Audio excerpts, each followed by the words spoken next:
नमस्कार विद्यार्थी मित्रांनो, पहा मागच्या 2024चं जे ॲनालिसिस आपण घेतलं त्याच्यामध्ये आपण PDF होती आणि त्याचं विश्लेषण घेतलं. एकदम चांगल्या प्रकारे आपण त्याला केलं. क्वालिटी आपण एकदम चांगल्या प्रकारची ठेवतो, कशाची? कंटेंटची. बट मागच्या वेळेस थोडंसं मला असं वाटलं, कुणाचा काही म्हणजे सगळ्यांना दिसलं, बट काहींना असं झालं की कमी जर रिझोल्युशनवर पाहिलं तर काही प्रश्न ब्लर होत होते, थोडेसे दिसायला थोडा त्रास होत होता. त्याचाही काही इश्यू नसेल, कारण तुमच्याकडे ऑलरेडी त्याची PDF आहे, ती समोर ठेवायची आहे. जो प्रश्न चाललाय तो समोर ठेवला की तुम्हाला लगेच आयडिया येत होती. तरी सुद्धा म्हटलं ह्यावेळेस तसं नको, म्हणून आपण प्रश्न क्रॉप करून स्लाइड मध्ये टाकलेले आहेत. म्हणजे आज तुमचा तो सुद्धा काय होईल, त्रास कमी होईल की समोर PDFच असावी. थोडंसं हे आयोगाचाच पॅटर्न फॉलो करण्यासाठी आपण काय करतोय, हे प्रश्न टाईप करत नाहीये, जसंच्या तसं इथं टाकतोय. दुसरी महत्वाची गोष्ट, सपोज मी तुम्हाला आता शिकवतोय, म्हणजे मी काहीतरी एकदम फुल प्रिपेअर करून आलोय आणि मी एकदम तुम्हाला पाठ केल्यासारखं सांगणं आणि तुम्ही ते बघणं, हे कन्सेप्ट काय आपल्याला म्हणजे आवडतही नाही आणि तो करायचा पण नाहीये. मग काय करायचंय, ऍक्च्युली इथं आपण असं करायचंय की आपण आयोगाच्या पेपरला बसलोय आणि मग आपण तो प्रश्न सोडवण्याचा प्रयत्न करतोय. अशा प्रकारचा अप्रोच माझा शिकवण्याचा तुम्हाला असला पाहिजे आणि तुमचा सुद्धा तसाच प्रकारचा शिकण्याचा, विज्ञानाचाच नाही कुठल्याही विषयाचा असला पाहिजे. कारण इथं फक्त ऐकायचं, रटायचं, लाखो मुलं हजारो लायब्ररीमध्ये बसून किती दिवसापासून अभ्यास करतायत, 10 वर्ष झालीत, काहींना 8 वर्ष झालीत, काहींना 7 वर्ष झालीत, तरीही रिझल्ट येत नाहीत. याची ही कारणं येतं, याच्यावरती आपण काम करणं गरजेचं आहे. म्हणून पहा, एक गोष्ट लक्षात घ्या की हा पेपर कुठलाही आपण एक तशा पद्धतीने सोडू. सुरुवातीला पहिला प्रश्न पहा, 2023चा हा पेपर आहे. पहा 2023 राज्यसेवा परीक्षेचा हा पेपरचा पहिला प्रश्न आहे. पहा, डॅश डॅश या पदार्थाचा प्रतिरोधकता निर्णायक तापमानाच्या खाली 0 होते. म्हणजे काय विचारलंय, प्रतिरोधकता म्हणजे काय, तर इंग्लिश मध्ये वाचायचं जर मराठीत कळलं नसेल तर. काय होतं प्रतिरोधकता म्हणजे? रेझिस्टिव्हिटी. बरोबर, प्रतिरोधकता म्हणजे रेझिस्टिव्हिटी. बरोबर, रोधक म्हणजे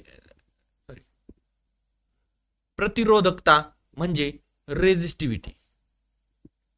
म्हणजे काय, जर करंट वाहत असेल किंवा करंट सोडून द्या, आपण रस्त्याने जातोय, आपण रस्त्याने जाताना आपल्याला आपला वेग चालू असतो. बरोबर, अचानक काय येतं, स्पीड ब्रेकर येतं, आपण त्याला काय म्हणतो, गतिरोधक म्हणतो. त्याला काय म्हणतो, गतिरोधक. म्हणजे तो काय करतोय, गतिरोधक आपल्याला थांबवण्याचं काम करतोय. तसंच आपल्या केबलमध्ये करंट वाहत असतो, तो झाला वाहकता समजा, आणि त्याला मध्ये जर ब्रेक झालं म्हणजे वायर कट केली तुम्ही, तर तिथं काय आला, किंवा बल्ब लावला, बटन लावलं, तर तिथं काय झाला, अडथळा निर्माण झाला. म्हणजे तिथं त्या गोष्टीला वाहण्यासाठी रोध निर्माण झाला. मग इथं काय विचारलंय, डॅश डॅश पदार्थाचा प्रतिरोधकता म्हणजेच रेझिस्टिव्हिटी 0 होते. आता रेझिस्टिव्हिटी 0 होते म्हणजे अडवणारी गोष्ट 0, रोध नाही, मध्ये पोलीस नाही, ट्रॅफिक नाही, काहीच नाही, तर काय होणार आहे, वाहण्याचा वेग एकदम फास्ट राहणार आहे. बरोबर, मग तसंच थोडं इमॅजिन करून विचार करायचं की रोध तापमानाच्या खाली 0 होतोय, म्हणजे 0 झालाय रोध, म्हणजे काय राहणार आहे, पदार्थ एकदम जोरात वाहणारे, म्हणजे अतिवाहकता. पर्याय क्रमांक 3 सुपर कंडक्टर या प्रश्नाचं उत्तर आहे. मग तुम्ही म्हणाल वाहकामध्ये तसं होतं का नाही, 100% होतं. वाहकामध्ये सुद्धा वेग वाहतो, तिथं पण तापमानाच्या तिथं पण काय होतं, रोध कमी असतो, म्हणजे त्या पदार्थातून वाहतो. पण इथं यांनी मेन्शन केलंय, ही जी व्याख्या आहे ती अतिवाहक किंवा सुपर कंडक्टरची व्याख्याच डायरेक्ट दिली आहे की डॅश डॅश याची तापमानाच्या खाली 0 होते. म्हणजे असं एक टेम्परेचरच्या खाली जर गेलं तर रोधकता पूर्ण 0 होते, पूर्ण अडथळे बंद होतात आणि त्या वाहनाचा वेग अतिशय जास्त होतो. ही व्याख्याचे अतिवाहक किंवा सुपर कंडक्टरची. त्यामुळे याचं उत्तर पर्याय क्रमांक 3 अतिवाहकता हे असं म्हणता येईल. पुढचा प्रश्न पहा, जर एखादी वस्तू 36 डिग्री अंशात तिरप्या असणाऱ्या 2 समतल आरशांमध्ये समरूप ठेवली तर किती प्रतिमा तयार होतील? 2023ला, 24ला, 22ला की कुठे 21ला 3 ते 4 वेळेस ऍज इट इज प्रश्न रिपीट झाला आहे. फक्त अँगल चेंज करून देतात. आणि बऱ्याच मुलांचा असा प्रॉब्लेम आहे की फिजिक्सचे सर मला प्रॉब्लेम कळत नाहीत, मला करायचे नाहीत. सगळ्यात चुकीचा अप्रोच. का तर अवघड आहे का सोपं आहे हे तुम्ही करून पहा ना. आता मी हा प्रश्न सांगतो तुम्हाला, 3 वेळेस रिपीट झालाय, 2 मार्क मिळणार आहेत, बरोबर आला तर, चुकला तर 2.5 मार्क जाणार आहेत. मग याच्यासाठी तुम्हाला पाहणं काय गरजेचं आहे की जर एखादी वस्तू 36 डिग्री मध्ये तर समतल आरशाचा असा प्रॉब्लेम असेल तर सूत्र दिलंय ना, की प्रतिमा किती तयार होतात, म्हणजे n नंबर ऑफ प्रतिमा इज इक्वल टू 360 डिग्री काय असतो आपला सर्कल असतो डिवायडेड बाय थिटा म्हणजे अँगल -1. हे सूत्र पाठ करायला अवघड आहे का? लिहून ठेवा एका कोपऱ्यावरती, पाठ करून टाकायचं. 360 डिवायडेड बाय 36, अँगल किती दिला इथं 36 दिला आरशातला, -1, 36 एक 36, 36 0 0, 10 वजा 1, 10 वजा 1, 9 उत्तर आलं. आता हा प्रॉब्लेम जर तुम्हाला अवघड वाटत असेल तर मग तुम्ही 100% फिजिक्सचे प्रॉब्लेम करू नका. पण जर हा तुम्हाला सोपा वाटत असेल आणि एवढं पाठ करायला तुम्हाला काही अडचण नसेल तर 100% फिजिक्सचे तुम्ही सगळे प्रॉब्लेम केले पाहिजेत. कारण एखाद दोन जर अवघड आहे म्हणून तुम्ही जर 4-5 पहा 2023 ला ह्याच पेपरला 4-5 प्रॉब्लेम विचारलेत, केमिस्ट्रीचे विचारलेत, 24 ला पण विचारलेत, प्रॉब्लेमचं वेटेज वाढत चाललंय आणि तुम्ही जर त्याला स्किप करताल तर 10 ते 12 मार्क तुम्ही काय करताय सोडून देताय सोपे. आता याच्यात तर मला सांगा काही प्रॉब्लेम आहे का? आणि हा रिपीट प्रश्न आहे, तुम्ही पाहू शकता 23 ला पहा, 24 ला पहा, फक्त अँगल चेंज केलेलं आहे त्यांनी. इथं किती प्रतिमा तयार होत्या. आता इथं काय केलंय, बऱ्याच जणांना एक सवय असते, आपल्याला जर प्रॉब्लेमचं काहीच येत नसेल तर आपण ऍटलीस्ट दिलेल्या संख्येमध्ये गुणाकार किंवा भागाकार असं काही करण्याचा प्रयत्न करतो. मग बऱ्याच जणांना हे -1 माहित नव्हतं, त्यामुळे बऱ्याच जणांनी एवढंच केलं आणि उत्तर 10 मारून आले होते. त्यांना मग ते घरी आल्यावरती समजलं. आलं लक्षात? पुढचा प्रश्न पहा. P by rho plus Hg plus 1/2 is equal to स्थिरांक म्हणजे कॉन्स्टंट. हे विधान कशाचं आहे? काय येतं? हे नियम येतं फिजिक्सचे, केमिस्ट्रीचे, बायोलॉजीच्या शास्त्रज्ञांची नावं. हे थोडंसं महत्वाचा पॅटर्न झाला आजकाल. पहा 2-3 प्रश्न त्याच्यावरती विचारले जात आहेत. मग हे सूत्र दिलंय. आता तुमचं म्हणजे ज्यावेळेस पेपर देत आहेत त्यांचं येणाऱ्या मुलांचं नशीब खराब म्हणा, अतिशय सोपा प्रॉब्लेम होता, म्हणजे सोपं होतं, पण आयोगाने हे प्रश्न काय केलं? बाद केला. का बाद केला? तर त्यांच्याकडून हे जे सूत्र आहे हे देताना चूक झाली. हे सूत्र कशाचं आहे? बर्नौलीच्या प्रिन्सिपलचं सूत्र आहे, बरोबर आहे. पण काय चूक झाली त्यांच्याकडून? P plus 1/2 V square plus row V square plus PHG असं ऍक्च्युअली मध्ये बर्नौलीचं प्रिन्सिपल आहे. तिथं थोडंसं ते रो खाली आलं आणि त्याच्यामुळे त्यांनी काय केलं, आणि व्ही त्याच्यामध्ये आलाच नाही, त्याच्यामुळे त्यांनी काय केलं, ते बाद केलं. म्हणजे पहिल्या आन्सर कीने उत्तर बरोबर दिलं होतं, सेकंड आन्सर कीने ते काय केलं, बाद केला प्रश्न. पण याच्यात बाद करण्यासारखं जर उत्तरात काही चुकीचं असतं पर्यायामध्ये, म्हणजे बाद कधी करायला पाहिजे? संभ्रम आहे सपोज, बर्नौलीचं पण प्रिन्सिपल आहे, हा असं जर दिल्यावर बर्नौलीचे समीकरण कोणते आणि मग ते खाली दिले तर बाद करणं योग्य होतं. पण असो, आयोगाने बाद केलं, त्यामुळे याचं उत्तर बर्नौलीचं समीकरण. जसं PYQ अनालिसिस का पाहायचं याच्या प्रश्नाचं उत्तर तुम्हाला मिळतं, तसंच सांगतो. 2023 ला हे दिलं आणि विचारलं बर्नौलीचं समीकरण, हे त्याचं उत्तर आलं. 2024 ला काय केलं त्यांनी? बर्नौलीच्या समीकरणाचे खालीलपैकी कशामध्ये उपयोग होत नाही असं दिलं. पहिला पर्याय ऍस्पिरेटर पंप, व्हेंच्युअर पंप वगैरे दिला. मग काय हे सूत्र? हे आपण त्या 2024 च्या अनालिसिस मध्ये पण पाहिलं. बर्नौलीचं समीकरण एक सांगतं की जर प्रवाहाचा किंवा द्रव्याचा वेग वाढला तर दाब कमी होतो. वेग वाढला तर दाब कमी होतो. वेगात वाढ, दाब कमी. किंवा हेच दुसरं, गतिज ऊर्जा, स्थितीज ऊर्जा आणि दाब हे स्थिर प्रमाणामध्ये होतात, म्हणजे स्थिरता येते, कॉन्स्टंट लेवलला येतात असं बर्नौलीने सांगितलं. मग याचा उपयोग कुठं होतो? विमान उडतं, लिफ्ट होतं, त्यावेळेस काय, विमानाचा वेग वाढतो. विमानाचा वेग वाढला की काय होतं? तो लिफ्ट होणार. मग दाब कमी व्हावं लागेल ना, त्याचे जे पंख येतं. दाब जर जास्त राहिला तर ते उडू शकणार नाही. म्हणजे वेग वाढला की दाब कमी होतो आणि ते लिफ्ट करतं. दुसऱ्याचं उदाहरण ऍस्पिरेटर पंप, व्हेंच्युअर पंप. हे मागच्या 2024 च्या अनालिसिस मध्ये आपण पाहिलं की ते प्रयोगशाळेमध्ये वगैरे त्याची विड्थ कमी करून, म्हणजे जाडी कमी करून त्या प्रमाणात त्याला काय केलं जातं, ऍडजस्ट केलं जातं आणि तिथं हे ऍप्लिकेशन यूज होतं. हे आहे बर्नौलीचं प्रिन्सिपल. दुसरं काय दिलेलं आहे? सातत्य समीकरण म्हणजे equation of continuity. Equation of continuity काय आहे? जसं आपण ऊर्जा अक्षयतेचा नियम बघतो. ऊर्जा अक्षयतेचा नियम काय सांगतो? युनिव्हर्स मध्ये असणारी सगळी ऊर्जा समान आहे, बरोबर. तसंच हे वस्तुमानासंबंधी सांगतं की वस्तुमान कॉन्स्टंट आहे, म्हणजे A1 V1 is equal to A2 V2 असं याचं समीकरण आहे. बर्नौलीचं समीकरण कळलं. पास्कलचा लॉ काय सांगतो? जर बंदिस्त अशा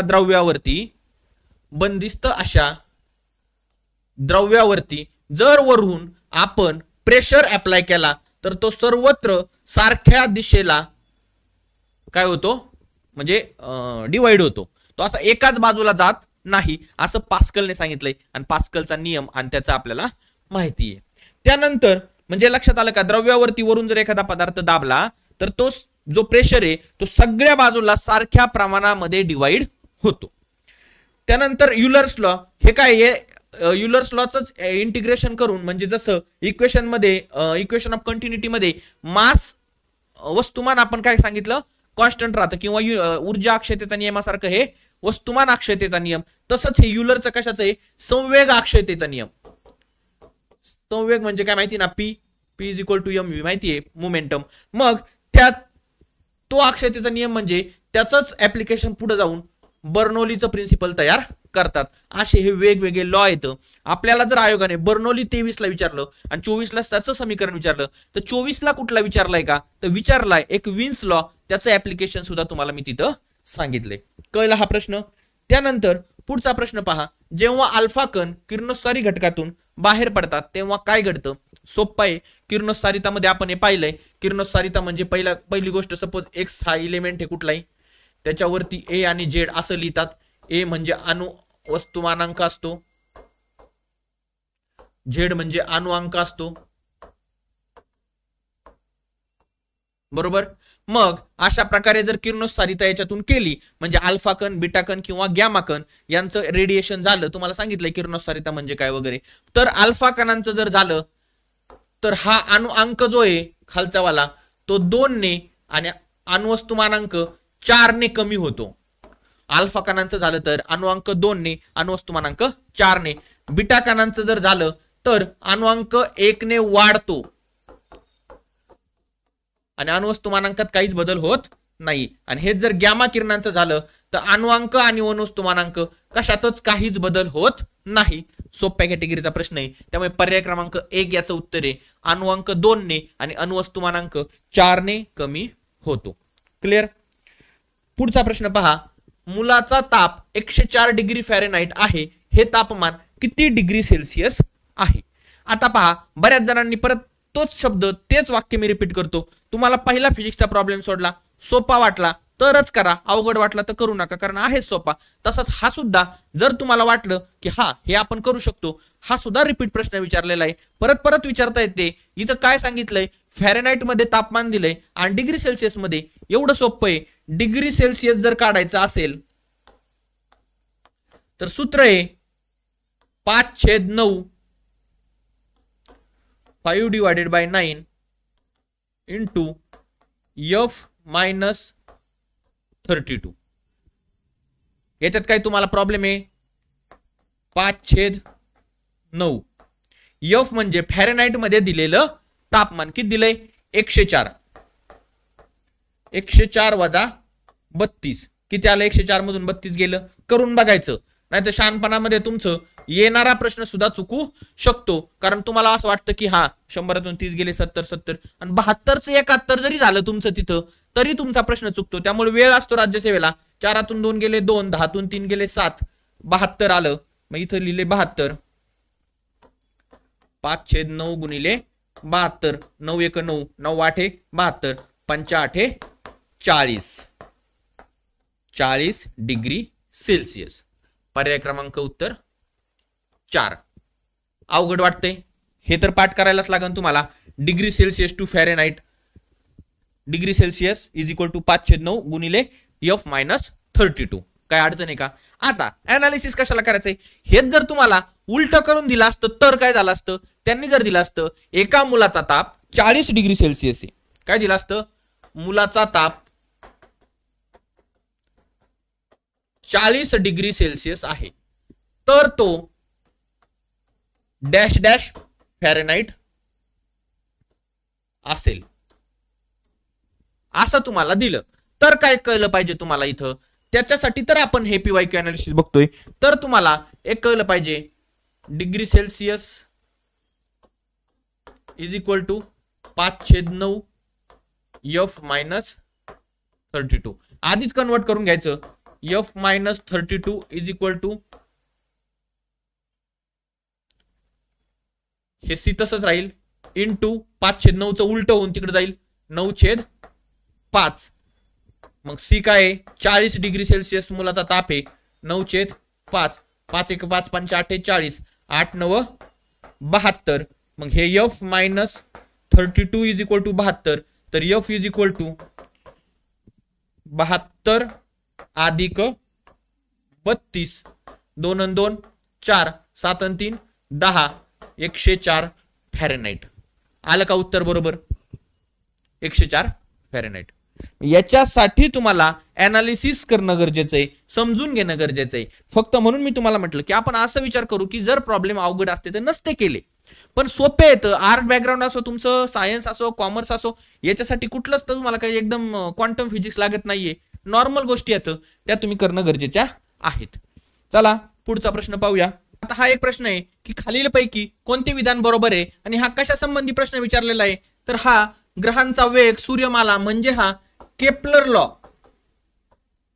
कितवा सेकंड लॉ जो आहे केपलरचा दुसरा, त्याच्यावरती हा प्रश्न डिझाईन झालेला आहे. येणाऱ्या काळामध्ये सुद्धा आपल्याला आता लॉज, इक्वेशन याच्यावरती जास्त भर द्यायचा आहे, कारण आयोगाचा ट्रेंड तसा वाढत चाललाय. मग काय सांगतो केपलरचा सेकंड लॉ? सोप्या भाषेत सांगतो तुम्हाला. आपली जी ग्रहमाला किंवा सूर्यमाला आहे अशा प्रकारची, तर तो इलिप्टिकल शेपमध्ये ग्रह सूर्याभोवती फिरत असतात, म्हणजे ते गोल नाहीये. त्याच्यामुळे ते कधी सूर्याच्या जवळ असतात त्याला आपण बघतो की हे म्हणतात चंद्र आणि सूर्याच्या गती, आणि भूगोलामध्ये शिकतो आपण अपभू, उपभू वगैरे ते म्हणतो. जानेवारीमध्ये कसा जवळ असतो, डिसेंबरमध्ये कसा दूर वगैरे, ते जुलैचं वगैरे माहिती आपल्याला. मग ज्यावेळेस ग्रह सूर्याभोवती फिरत असतात तर ते सेकंड लॉ काय सांगतो की जो एरिया कव्हर करण्यासाठी त्यांना समान एरिया कव्हर करण्यासाठी समान वेळ लागतो. म्हणजे इथं जर 2 किलोमीटर एरिया कव्हर करायला 2 मिनिट लागत असतील तर पुढच्या 3 किलोमीटरला 3 मिनिट लागतील. म्हणजे एरिया तेवढाच कव्हर करायला तेवढाच टाइम लागतो, असं सेकंड लॉ. आणि त्याचं ऍप्लिकेशन काय आहे, जर ज्या वेळेस तो सूर्यापासून दूर असतो ना, दूर, त्यावेळेस इथं पहा ग्रहांचा वेग सूर्यापासून जास्त अंतर असताना सर्वात कमी, म्हणजे दूर असताना त्याला वेळ कमी लागतो आणि जवळ असताना वेळ जास्त लागतो. म्हणजे काय, सूर्यापासून ग्रह जवळ येतो तसा त्याला ते जास्त वेळ लागतो आणि दूर असतो त्यावेळेस त्याला ते फिरण्यासाठी कमी वेळ लागतो, एवढंच आहे. मग ग्रहांचा वेग सूर्यापासून जास्त अंतर असताना कमी, वेग कमी, अंतर जास्त, वेग कमी. अंतर जास्त त्यावेळेस वेग कमी, आणि सूर्यापासून कमीत कमी अंतर असताना सर्वात जास्त वेग असतो. म्हणजे सूर्यापासून कमीत कमी अंतर म्हणजे जवळ आलं की वेग जास्त लागतो. त्यामुळे पर्याय क्रमांक 1 काय याचं उत्तर आहे. आलंय लक्षात केपलरचे लॉ. आणि हे सगळं आपल्याला आता इथून पुढे फोकस करायचं आहे आपल्या बॅच मध्ये सुद्धा, की कुठल्या कुठल्या हे कुठून विचारलं जात आहे. मग लुसेंटच्या बुकमध्ये इंग्लिशमध्ये दिलेलं आहे ते सुद्धा आपण सगळं कव्हर करणार आहोत. चला मग नेक्स्ट, खालील जोड्या जुळवा, जीवनसत्वे आणि त्याच्या अभावाने होणारे रोग. आता बरेचसे प्रश्न आपण आपले ज्यावेळेस बॅच करतो त्यावेळेसच झालेले असतात, त्यामुळे त्या मुलांना एकदम रिपीट वाचू शकतात. म्हणून तुम्हाला सांगतो की ज्यावेळेस आपण बॅच करतो, PYQ करतो, त्यावेळेस परत तेच ऐकल्याने काय होतं, आता हा प्रश्न ऑलरेडी तिथं आपण चांगला अभ्यासला होता, मग तेच ऐकून आपलं ते पाठ होऊन जातं. सेपरेट त्याला रिव्हिजन वगैरे करायची गरज पडत नाही. त्याच वेळेस सांगितलं अजीवनसत्व म्हटलं की डोळे म्हटलं की रातांधळेपणा, आणि अचं 4 म्हटलं की लगेच तुम्हाला एकच पर्याय मिळतो. याला म्हणायचं ऑप्शन सोपे सेट करणे, म्हणजे तुम्हाला मार्क मिळवून देण्याची आयोगाची इच्छा. इथं जर 4 वाले 3 दिले असते तर तुम्हाला बाकीच्याची गरज पडली असती. इथं सोपं आहे. किंवा इथून जर जाऊ शकता, ड म्हटलं तर हाडांशी संबंधित, मूळदुशी, ब च 1 वाला सुद्धा एकच ऑप्शन आहे. म्हणजे कितीही सोपं करायला गेलं तरी त्याचं तुम्हाला उत्तर मिळतं. क जीवनसत्वाचं मग स्कर्वी आणि B12चं क च स्कर्वी आणि B12चं रक्तक्षय. क्लिअर. पुढचा प्रश्न पहा, ॲग्विना ट्रिटिसी हा डॅश डॅश वनस्पतीवर आढळणारा परजीवी निमॅटोड आहे. आता वनस्पतीचे रोग, त्याची वनस्पती म्हणजे काही ठराविक वनस्पती त्याला होणारे रोग आणि त्याला कारणीभूत असणारे कारक, निमॅटोड, पॅरासाइट्स हे आपल्याला करणं गरजेचं आहे. आता हे कशा संबंधी आहे, गव्हा संबंधी आहे. आणि हा निमॅटोड काय करतो, ॲग्विना ट्रिटिसी, हा ॲग्विना ट्रिटिसी निमॅटोड त्या गव्हाचे जे दाणे येते त्याच्याऐवजी गोल करतो. याला गोल म्हणजे काय म्हणता येईल त्याला इंग्लिशमध्ये, तुंडू डिसीज ऑफ व्हीट. काय म्हणतात त्याला अजून, तुंडू डिसीज ऑफ व्हीट म्हणजे गव्हाचा. हे सुद्धा नाव त्याला म्हटलं जातं. त्यामध्ये काय होतं, गव्हाचे दाणे आपले रेग्युलर न राहता पिवळसर गोल तयार त्याच्यामध्ये होतात. हे ॲग्विना ट्रिटिसी. त्यानंतर शंखशास्त्राचा अभ्यास म्हणजे काय. आता हा प्रश्न जर तुमचा सोडवताना चुकला तर तुम्ही समजून घ्यायचं आपण या प्रश्नासाठी कारण नसताना जास्त विचार केला. कसा पहा, बऱ्याच 99% मुलांचं तिथं चुकतं की आपण एखादा सोपा प्रश्न जास्त विचार करतो की अरे राज्यसेवेला विचारलाय, अवघड असेल, असं करेल, म्हणून सुद्धा प्रश्न चुकतो. हा प्रश्न मला सांगा, शंखशास्त्राचा अभ्यास, तुम्हाला शंखशास्त्र म्हटलं तर मला तरी वाटतं की गोगलगाय आठवायला पाहिजे किंवा तो शंख आठवायला पाहिजे. याच्या पलीकडे मला वाटत नाही काही आठवायला पाहिजे तुम्हाला. ती गोगलगाय, शंख, शिंपले, किनारपट्टी हे आठवायला पाहिजे. मग शंखशास्त्राचा अभ्यास, सिलेंटराटा हा एक गट आहे प्राण्याचा, त्याला निडारिया म्हणतात, त्याचं निडारिया शास्त्र असेल ना. म्हणजे माझा अभ्यास करायचा तर माझं प्रमोद शास्त्र असेल, तुमचा अभ्यास करायचा तर तुमचं जे काही नाव असेल ते शास्त्र असेल. तसं इथं शंखशास्त्राचा अभ्यास म्हणजे तुम्हाला काय करायचंय, मोलुस्का जो गट आहे 2 नंबरचा गट आहे, सगळ्यात मोठा आर्थ्रोपोडा 2 नंबरचा मोलुस्का गट आहे, तर त्या मोलुस्काचा संबंधित असणार आहे. आता फक्त मोलुस्काच्या सगळ्याचा अभ्यास करायचा की शंख दिलंय ना, इंग्लिशमध्ये पहा शंख दिलेलं आहे कॉन्कॉलॉजी, तर त्याचाच अभ्यास करावा लागेल. आणि तर मोलुस्काचे कवच आणि मोलुस्काचे आवरण. मग मला सांगा, आवरण मोलुस्काचं आणि कवच याच्यामध्ये आपला रेग्युलर शब्द काय, मोलुस्काचे कवचच म्हणतो आपण. त्याच्यामुळे सोपा प्रश्न होता थोडंसं. आता उलट याचं समजून चांगलं सांगता येत नाही, तुम्ही वाचल्यावर लगेच लक्षात येईल तुम्हाला की यांना मोलुस्काच्या कवचाचाच अभ्यास म्हणजे शेल्स ऑफ मोलुस्का एवढं सोपं त्याचं होतं. पण विचार केला नाही, मग हे नसेल, मग आवरण असेल का, अरे मग कवचाला आवरणच म्हणतात, मग आवरणच झालं ते एक प्रकारचं, मग आवरणाचाच अभ्यास असेल का, असं तुमच्या डोक्यात येऊ शकतं. शंखशास्त्र म्हणजे शंखाचा अभ्यास करणं. आणि शंख कशाला असतो, मोलुस्का प्राण्याचं कवच म्हणजे शंख. क्लिअर. पर्याय क्रमांक 3. मोलुस्का वर्गीय प्राण्यामध्ये असणाऱ्या गोष्टींची काय विचारलेली आहे तुम्हाला इथं, वैशिष्ट्य. आता पहा, ते प्राणी सृष्टीतील सर्वात मोठा दुसरा वर्ग आहे. सगळ्यात मोठा 1 नंबरचा आहे आर्थ्रोपोडा आणि 2 नंबरचा आहे मोलुस्का. आणि आता हे पाठ झालंय, पाठ नाही, रिवाइज करून करून करून करून मला वाटत नाही हे कुणाचं विसरण. आता मग पहिलं तर बरोबर आहे, सर्वसाधारणपणे ते द्विपक्षीय सममित असतात. बरोबर आहे, बायलॅटरल म्हणजे ते हे जर कट केले मधून तर सारख्या 2 भागामध्ये त्याचं होतं रूपांतर.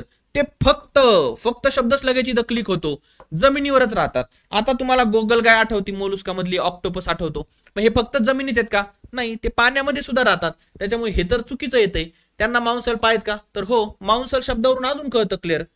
मांसल म्हणजे इंग्लिशमध्ये वाचला असतं तुम्ही तर बरोबर तुम्हाला लक्षात येईल की ते मांसल पाय म्हणजे नॉर्मल गोगलगाय ऑक्टोपस कशा प्रकारे हालचाल करण्यासाठी त्यांचे पाय वापरते. मग तुमचं क बाजूला काढायचंय आणि क बाजूला काढलं त्यानंतर अ ब, फक्त अ तर नाही, अ ब ड, अ ब ड. पर्याय क्रमांक 2 काय मिळतं तुम्हाला, याचं उत्तर मिळतं. पुढचा प्रश्न पहा, 0.10 m जलीय HCl द्रावणाचा pH काढण्यासाठी कोणता गणितीय संबंध वापरतात. आता हे पण एकदम सोपं होतं, फक्त दिसला अवघड आणि त्यामुळे तुमची काय झाली, तारांबळ उडाली. काय हे, सरळ सरळ एवढं जलीय द्रावण दिलंय आणि त्याचं काय करायचंय म्हणजे 0.10 m एवढं जलीय द्रावण दिलंय HCl चं आणि त्याचा pH काढायचा आहे. आता pH कसा काढतो आपण, pH is equal to minus logarithmic to the base 10 आणि H प्लस म्हणजे H प्लसचे किती आयन आहेत त्याच्यावरून आपण pH काढतो. बरोबर, मग pH काढायचा आहे. H प्लसचे आयन म्हणजे H किती दिलाय, H प्लस इथं 0.10 m मायनस लॉग 10 0.10. बरोबर, आणि हा 0.10 कसा लिहिला जाऊ शकतो हे आपल्याला पण कळतं. 0.10 हा कसा लिहिला जाऊ शकतो, 1 गुणिले 10⁻⁻1 असा लिहिला जाऊ शकतो का नाही. 1 ने तिकडं हे करायचं, दशांश चिन्ह त्या बाजूला सरकवायचं म्हणजे 1 राहील आणि हे तिकडे सरकवल्यामुळे -1 येईल. बरोबर, मग पहा ना, पर्याय क्रमांक 3 मध्ये तेच दिलंय. pH कसा काढलाय, मायनस लॉग 10 1 × 10⁻⁻1. पर्याय क्रमांक 3. हे आतमध्ये जाऊन विचारलं नव्हतं, वरच्यावर होतं, फक्त तुम्हाला ते pH कसा काढायचा हे तरी माहिती असणं गरजेचं होतं. आता H प्लस काढायचं आहे म्हणून मायनस तर येणारच आहे, त्याच्यामुळे तसा कुठला मायनस वाले दोनच पर्याय आहेत खालचे, आणि इथं 0.10 इंटू 10⁻⁴ केलंय, तर ते कन्व्हर्जन चुकलंय, त्यामुळे कन्व्हर्जन लक्षात घ्या. पुढचा प्रश्न अवघड वाटतो दिसायला, वाचू पण वाटत नाही, आणि तुम्ही लगेच पुढे निघून जाता. 99% टाइम तर असंच होतं. सोपा अवघड प्रश्न हा तुम्ही बघण्यावरून ठरवता, बघण्यावरून अजिबात ठरवायचा नाही. 1.5 mH2SO4 च्या 10 DM³ द्रावणापासून 1.0 N H2SO4 चे द्रावण कसे बनवायचे. पहा, परत मी तुम्हाला एक प्रश्न सांगताना फक्त अनालिसिस फेकण्याचं काम करत नाहीये, कारण मला असं वाटतंय की खूप वेळा पाहिलंय, तुम्ही खूप जणांचं पाहिलंय अनालिसिस. तुम्हाला प्रश्न सोडवायचंच कळलं पाहिजे, थांबलं पाहिजे, तिथं वेळ दिला पाहिजे, तरच तुम्हाला सोडवता येईल. म्हणून आपल्या बॅचमध्ये तरी आपण तोच प्रयत्न करूया की आता हा प्रश्न तुमच्या समोर आलाय, मग तुम्ही लगेच घाबरून पहिली गोष्ट जायचं नाही.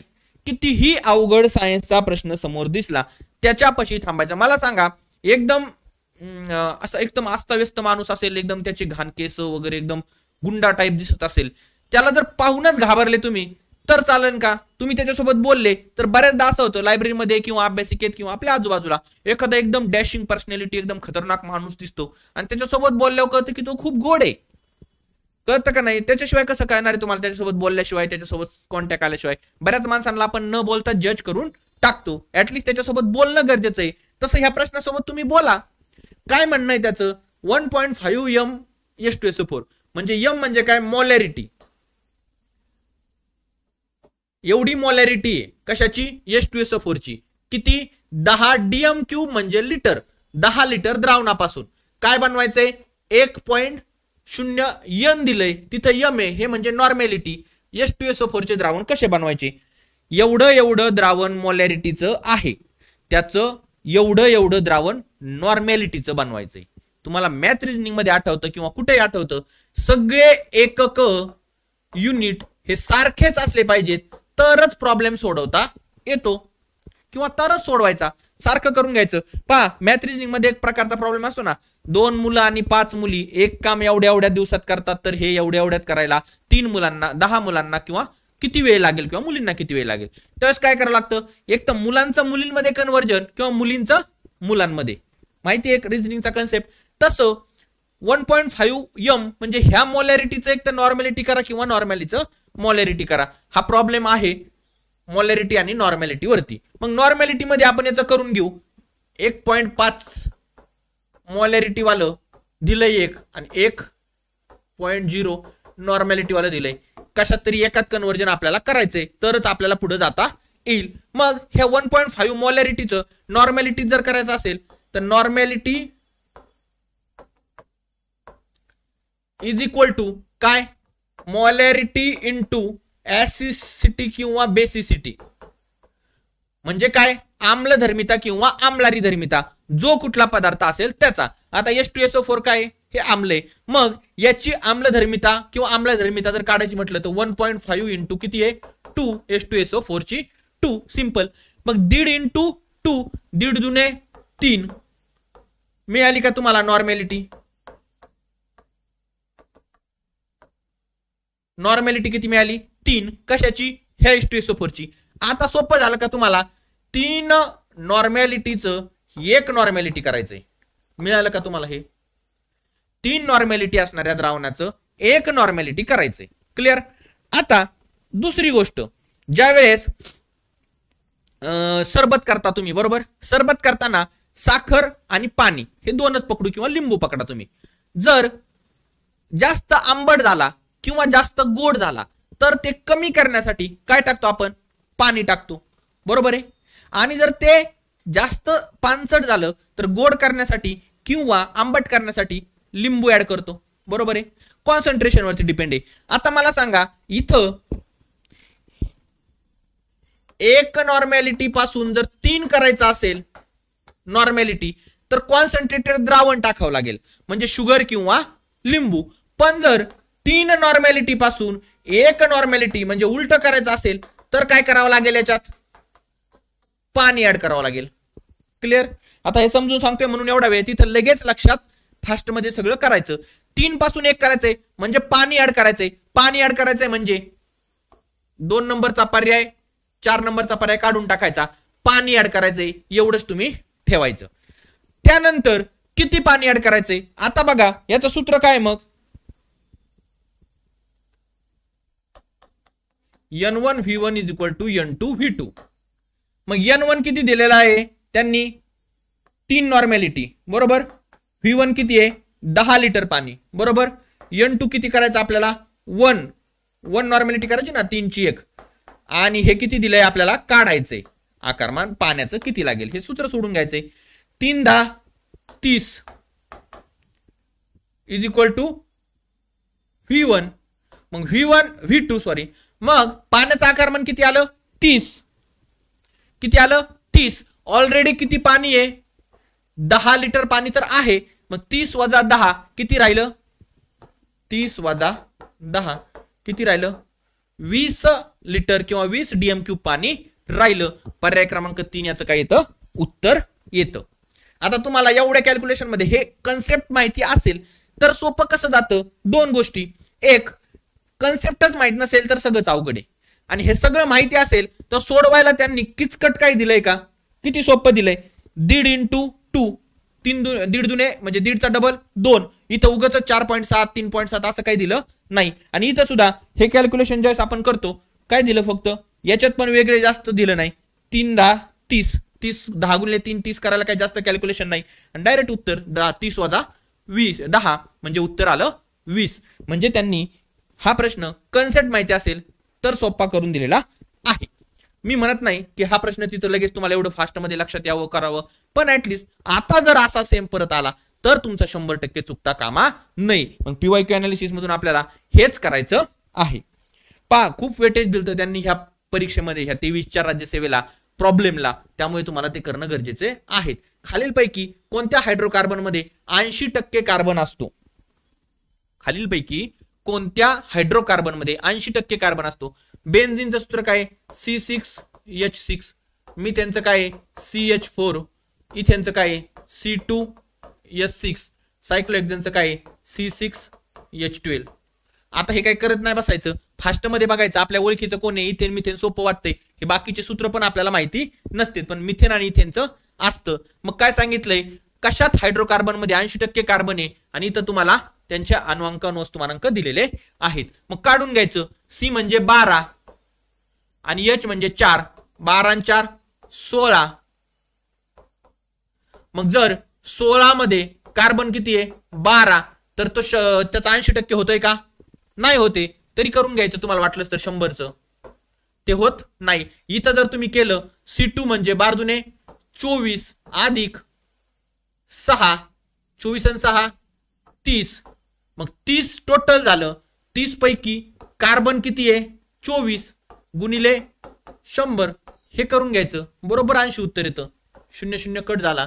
3 8 24 10 8 80, हे 80%. आणि हे पण करून बघितलं तर 4 त्रिक 12 4 चोक 16 25 चोक 100 25 त्रिक 75 येतं हे. आणि इथं काय विचारलंय 80% कार्बन कशात आहे, तर पर्याय क्रमांक 3 मध्ये 80% कार्बन आहे. म्हणजे टोटलचं किती निघलं होतं 30 निघलं होतं वस्तुमान, आणि त्याच्यात कार्बन किती होता 24. तर हे 30 मध्ये 24 आहे, तर 100त किती असं हे सोडवता येतं. त्यानंतर पुढचा प्रश्न आहे पहा. 180 ग्रॅम ऍसिटिक आम्ल आणि 180 ग्रॅम H2O एकमेकात मिसळले तर ऍसिटिक आम्लाचं मोल फ्रॅक्शन किती असेल. आता मोल फ्रॅक्शन विचारलंय. मोल फ्रॅक्शन साठी सुद्धा आपल्याला अगोदर त्याचं वस्तुमान काढून त्याच्यानंतर पुढे जायला लागेल.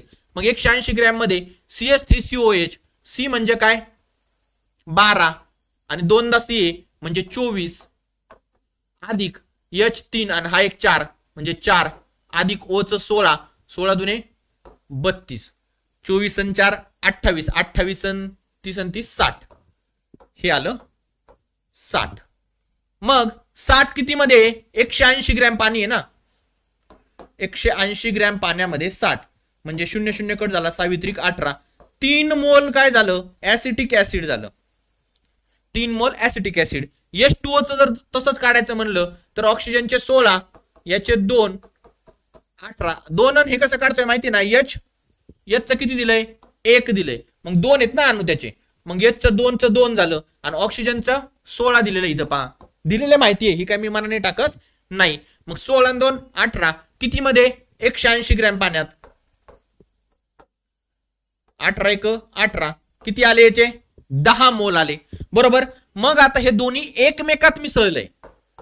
काय एकमेकात मिसळलंय, हे ऍसिटिक ऍसिड आणि हे एवढं ग्रॅम पाणी एकमेकात मिसळलंय, म्हणजे याचे 3 मोल आणि त्याचे 10 मोल 13 मोल एकत्र मिसळलेत बरोबर.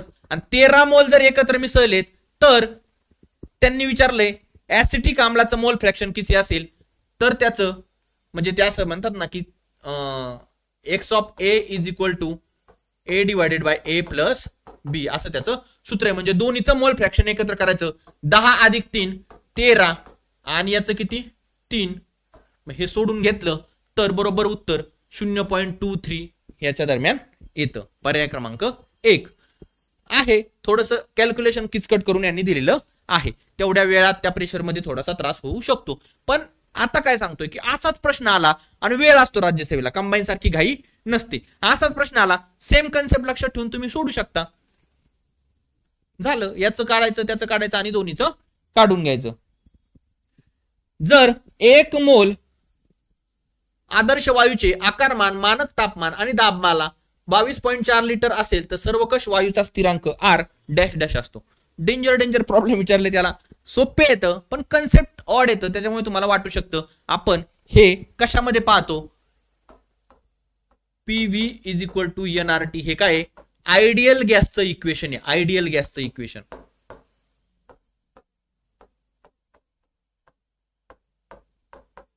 आयडियल गॅसचं इक्वेशन आहे. काय सांगतं, P म्हणजे प्रेशर म्हणजे दाब, V म्हणजे आकारमान, N म्हणजे आदर्श, R म्हणजे कॉन्स्टंट आणि T म्हणजे टेम्परेचर. आपल्याला काय विचारलं यांनी, स्थिरांक म्हणजे R ची किंमत विचारलेली आहे. मग R इज इक्वल टू काय येतो, R is equal to PV divided by NT. PV is equal to NT बरोबर. मग यात एवढं जरी आलं असतं, तुम्ही पुढे जरी नसते गेले तरी तुम्हाला कळलं असतं प्रेशर आणि व्हॉल्यूम वरती आहे N आणि T, टेम्परेचर खाली आहे, N म्हणजे मोल मध्ये दिलेलं आहे पहा आदर्श वायू वस्तुमान, आणि टेम्परेचर केल्विन मध्ये. मग तुम्हाला ह्या सूत्रावरून सुद्धा जाता येत होतं. आणि तसं अजून एक ऑप्शन होता 8 आणि हे एकदम सेम येतं आणि हे 2 ऑड येतं, हे बाजूला सुद्धा काढू शकत होतात. पण तरी आपण जाऊ. मग कसं जायचंय, P म्हणजे काय प्रेशर किती दिलाय 22.4, व्हॉल्यूम किती दिलंय 1, N म्हणजे 1 आदर्श व्हॉल्यूम घ्यायचं. आणि आता तुम्ही म्हणताल टेम्परेचर नाही, ते मग स्टँडर्ड घ्यायचं 273.2 सेंटीमीटर. मग हे सोडून घेतलं तर याची व्हॅल्यू पर्याय क्रमांक 1 इतकी येते.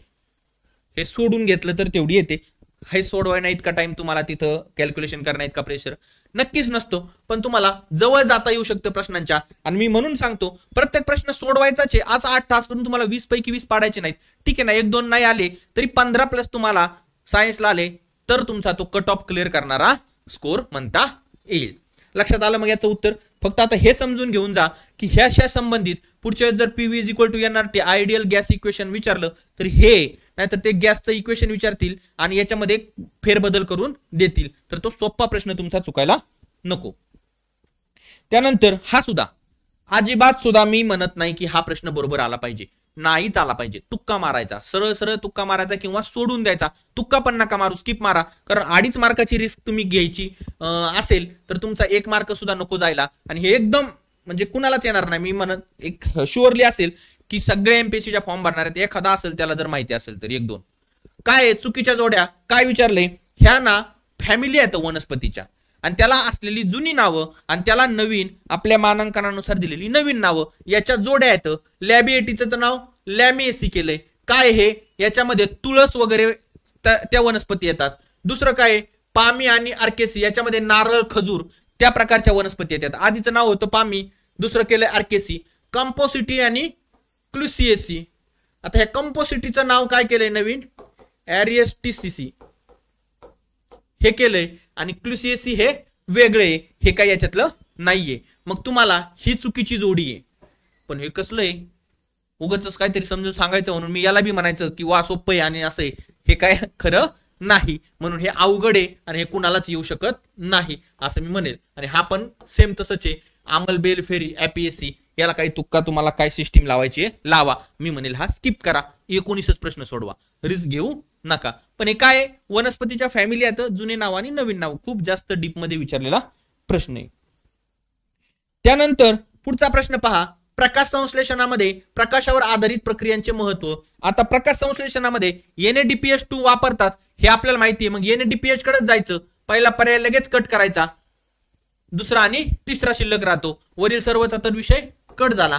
पण प्रकाश संश्लेषणाचे महत्वाचं कार्य जर करायचंय तर आपण त्याच्यात अन्नाची निर्मिती करतो, हे सर्वंकृत आहे. त्याच्यामुळे इथं जास्त डोकं न लावता रूपांतर करणे, उपयोग करणे असलं काही न करता निर्मिती शब्द एकदम क्लिअर कट सांगतो की मी उत्तर आहे. बऱ्याचदा प्रश्न वाचला की आपल्याला कळतं हे मी उत्तर आहे, म्हणून थोडंसं शांत डोक्याने जर तुम्ही वाचलं आणि नाही कळलं तर परत तो प्रश्न बाजूला ठेवायचा, राज्यसेवेला वेळ असतो, परत यायचं त्या प्रश्नाकडे आणि शांतपणे बघायचं की बाबा तुझं म्हणणं काय. बऱ्याचदा त्या प्रश्नाला विचारायचं तुझं म्हणणं काय, तो उत्तर सांगतो. तसं इथं निर्मिती करणं हा शब्द तुम्हाला, टू जनरेट हा शब्द तुम्हाला उत्तर सांगून जातो. एन्झाईम्सचे अग्रलेखा डॅश डॅश हे आहेत. आता याच्यामध्ये सुद्धा एन्झाईम्स म्हणजे काय हे तुम्हाला जर माहिती असेल, एन्झाईम्स जे माहिती आहे ना ते शोधण्याचा प्रयत्न करायचा आपल्याला. त्या प्रश्नामध्ये आपल्याला काय सापडतंय, एन्झाईम्स म्हणजे आपण बघतो एंडोक्राइन ग्लँड म्हणजे अंतःस्रावी ग्रंथी आणि बाह्यस्रावी ग्रंथी असतात. अंतःस्रावी ग्रंथीतून हार्मोन्स आणि बाह्यस्रावी ग्रंथीतून एन्झाईम्स सिक्रेट होतात. एवढं कळलं, म्हणजे सिक्रेट होता येत म्हणजे हे काहीतरी स्रावलेलं द्रावण वगैरे असं काहीतरी आहे. क्लिअर झालं. त्याची अग्रलेखा म्हणजे इंग्लिशमध्ये प्रिकर्सर म्हणजे काय, प्रिकर्सर म्हणजे त्याच्या आधीची स्टेप किंवा त्याचा उपयोग करून एन्झाईम्स बनणार येतं. एन्झाईम्सचे प्रिकर्सर म्हणजे याच्या आधीचा अशी गोष्ट की त्याच्यापासून एन्झाईम्स बनणार येतं किंवा त्याचं रूपांतर एन्झाईम्स मध्ये होणार आहे असं काय. प्रश्न तर कळला तुम्हाला आता, एन्झाईम्सचे प्रिकर्सर काय येतं. मग त्याच्या प्रिकर्सरात याचं उत्तर आहे फक्त ए झायमोजेन्स. पण ते काय माहिती होतं आपल्याला, रायबोझोम्स माहिती आहे आपल्याला, पेशीच्या रिलेटेड आपण ऐकलंय, RNA प्रथिने हे सगळं माहिती आहे, पण हे काय माहिती नाही. मग झायमोजेन्स हे प्रथिना निर्मिती करण्यासाठी एन्झाईम्सला सिक्रेट करून त्याचं रूपांतर करणारा घटक आहे, त्याच्यामुळे त्याचं उत्तर ते. पण हा सुद्धा प्रश्न एकदम डीप मध्ये असं मी म्हणेल. मग तुम्हाला याच्यासाठी सुद्धा तुक्का मारण्यासाठी काय होतं, प्रिकर्सर म्हणजे अग्रलेखा जर विचारला तुम्हाला तर हे 3 माहिती होते की हे नाही येतं, म्हणजे असं काही असतं असं तुम्हाला नाही माहिती की एन्झाईम्स बनण्यासाठी हे लागतं, तर झायमोजेन्स तुम्ही मारू शकता. हा प्रश्न पहा, खालीलपैकी शेवटचा प्रश्न आहे पहा, खालीलपैकी कोणती विधाने बरोबर आहेत. आता हा प्रश्न मी सोप्या कॅटेगरीत नेऊन टाकतो. तुम्ही म्हणताल वाचला नाही काहीच नाही, कसं काय सोप्या कॅटेगरीमध्ये. पहा 4 स्टेटमेंट आहेत ना, इथं आपल्याला व्यवस्थित वाचले की उत्तर मिळतं. 4 स्टेटमेंट एकदम सोपे असतात. हा 1 to 4 म्हणजे डायरेक्ट 4 ऑप्शन येतं, तिथं तुम्हाला काही चान्स नसतो, माहितीच असावं लागतं. याच्यामध्ये तुम्हाला हे मला काहीच माहित नसेल तरी बघा आपण कशा प्रकारे. आता विकर आणि त्याच्याबद्दलची स्टेटमेंट दिलेली येतं. विकर म्हणजे एन्झाईम्स, याच्या अगोदर आपण जे पाहिलं ते वाचायचे, व्यवस्थित वाटले तर त्याच्यात चूक करण्यासारखं काही आहे का नाही शोधायचं, जर नाही वाटलं तर बरोबर पकडायचं. विकरे हे सेंद्रिय उत्प्रेरक आहे जे जैव रासायनिक अभिक्रियांना गती देतात. बरोबर आहे, चुके माहित नाही, शांत राहायचं, बरोबर पकडून द्यायचं त्याला. विकरे हे प्रथिनांपासून बनतात, बरोबर आहे. एन्झाईम्स हे विकरांची क्रियाशीलता तापमानावर अवलंबून नसते. यांनी काय केलं इथं घोटाळा घातला. आता विकर आपल्या बॉडीमध्ये हार्मोन्स असतील, एन्झाईम्स असतील, सिक्रेट होण्यासाठी आपल्या बॉडीवरती किती टेम्परेचरला आपण राहतोय, कुठं दाब आहे काय आहे त्याच्यावरतीच असतं. हार्मोन्स कंपल्सरी आपलं टेम्परेचर आणि दाब याच्यावरती ठरतात. आपल्या शरीरातल्या खाल्लेल्या अन्नाची सुद्धा आपण म्हणतो ना आम्लधर्मिता आणि आम्लधर्मिता म्हणजे अन्न ऍसिडिक बेसिक काय खातोय, कुठल्या टेम्परेचरला खातोय, कसं खातोय याच्यावर असतं. मग विकर आणि त्याची ऍक्टिव्हिटी तापमानावरच अवलंबून असते, त्याच्यामुळे हे तर कंपल्सरी, आणि पीएच वर अवलंबून असते त्याच्यामुळे हे तर कंपल्सरी चूक आहे. आणि अमायलेज हे विकर स्टार्चवर कार्य करते. अमायलेज काय करतं, पिष्टमय पदार्थाचं ग्लुकोज मध्ये रूपांतर करतं आणि त्याच्यामुळे ते पण बरोबर स्टेटमेंट आहे. पर्याय क्रमांक अ ब ड आहे. मग तुम्ही म्हणाल कसं काय, क तर बाजूला काढायचंय, मग क बाजूला काढलं, 2 पर्याय कट झाले, बरोबर. आता फक्त अ आणि ब म्हणण्यापेक्षा 4 नंबरचं सोपं स्टेटमेंट आहे की अमायलेज विकरांवरती काम करतं, बरोबर आहे. आणि पहिल्यात आणि दुसऱ्यात चूक म्हणून म्हणावं असं काही सापडलं का तुम्हाला माहिती आहे का की बाबा हे असं असं असतं ते चुकीचं आहे, नाही माहिती, त्यामुळे ते सोपं असं म्हणता येईल. अशा प्रकारे 20 प्रश्नांचा आपण स्पष्टीकरण संपूर्णतः पाहिलेलं आहे 2023च्या राज्यसेवा पूर्व परीक्षेचं विश्लेषण. चला, मागच्या लेक्चरमध्ये आपण येथेच थांबूया. धन्यवाद.